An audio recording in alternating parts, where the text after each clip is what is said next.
Hello there, how are you doing today? Someone asked me a really interesting question recently. They wanted to become a student of mine and they asked, Chris, how do you structure your English lessons?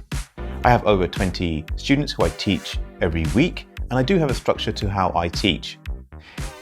At the very foundation, I have vocabulary. I teach vocabulary.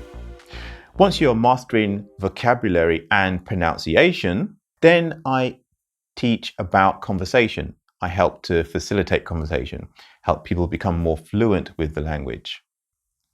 And once you've done those two things, once you have a good command or you feel good about that, and you feel comfortable conversating and building your vocabulary, then comes sentence formation. I'm encouraging students to form grammatically correct sentences. So we're adding to the conversation and the vocabulary.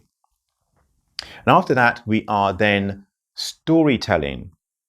So we're building longer form content, both in the form of writing and speaking longer form content, so they can take that skill to things like meetings and they can advise others, maybe native speakers or other people in a conference speaking in English.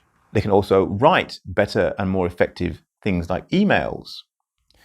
So once they've done those things, there's also, I like to encourage my students and teach my students about listening and comprehension.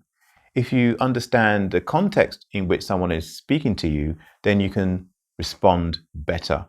And finally, there's reading. I like to encourage my students to do this in private.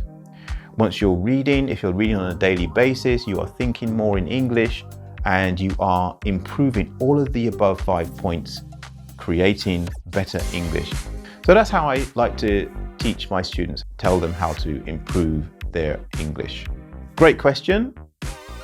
Do join the channel and watch one of my students in real time improve their English. Hello everyone.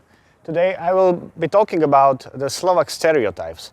And for Slovak guy, it is difficult to talk about Slovak stereotypes. I need to Google something about it.